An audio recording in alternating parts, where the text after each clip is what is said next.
সে নামাজ ছাড়ত আর গোপনে পাপ করত। একদিন হঠাৎ মৃত্যু এসে গেল। সবাই জানল সে মরে গেছে, কিন্তু আসল জীবন তো শুরু তখনই হলো।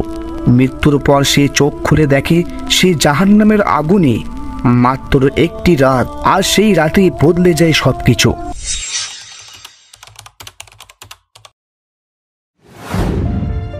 সে ছিল এক সাধারণ যুবক, নাম তার রায়হান। বয়স মাত্র 22 বছর, দেখতে অনেক সুন্দর। কিন্তু একটা অভ্যাস ছিল, নামাজ সে নিয়ম করে কখনো পড়েনি। বন্ধুদের সাথে আড্ডা আর যত হারাম কাজে সে লেগে থাকত। রাত জেগে হারাম কাজ করত, কিন্তু নামাজ পড়ার সময় ঘুমিয়ে থাকত। তার মা অনেক কান্না করত আর বলতো, বাবা অন্তত ফরজ নামাজগুলো তুমি পড়ো।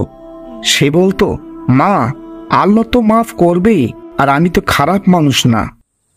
এরপর এক রাতে বন্ধুদের সাথে আড্ডা শেষে সে রাস্তা দিয়ে বাড়ি ফিরছিল। একটি গাড়ি খুব জোরে ধেয়ে এলো, আর মুহূর্তেই ঠাস। রাহান রাস্তার পাশে পড়ে গেল নিঃসাড়। তার প্রাণ পাখি উড়ে গেল। জীবন শেষ। মানুষ থেকে দাফন করলো, সবাই কেঁদে কেঁদে বিদায় দিল। কিন্তু তার আত্মার সামনে তখন শুরু হলো আসল জীবন। রায়হান চোখ খুলল, কিন্তু সে কোনো আলো দেখল না। আশেপাশে শুধুই অন্ধকার, তাপে দগ্ধ বাতাস। হঠাৎ শুনতে পেল একটি চিৎকার, আল্লাহ আমাকে আগুন থেকে বাঁচাও।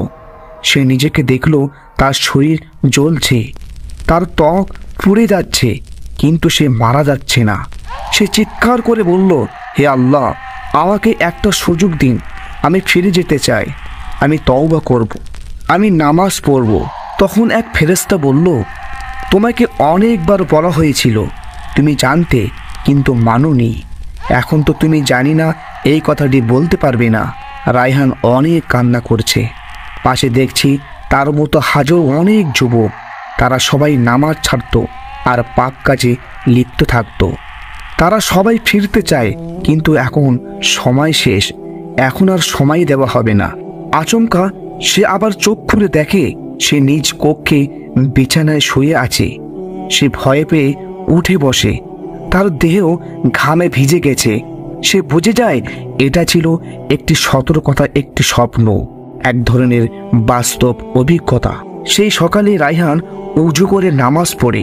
সে অনেক কান্না করে আর সেজদায় পড়ে যায় আর বলে, হে আল্লাহ, আমি ফিরতে চাই।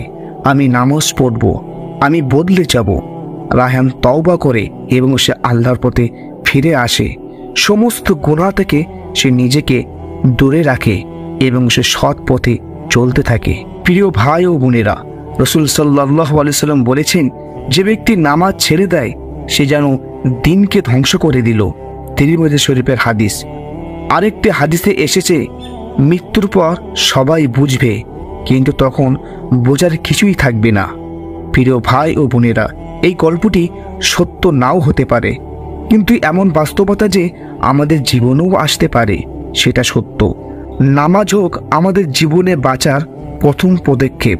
তাই তওবা করুন, কারণ মৃত্যু কখনো কারো জন্য অপেক্ষা করে না।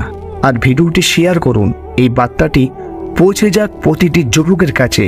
হয়তো কারো জীবন বদলে যাবে আর আপনিও পাবেন সেই সওয়াব ইনশাআল্লাহ।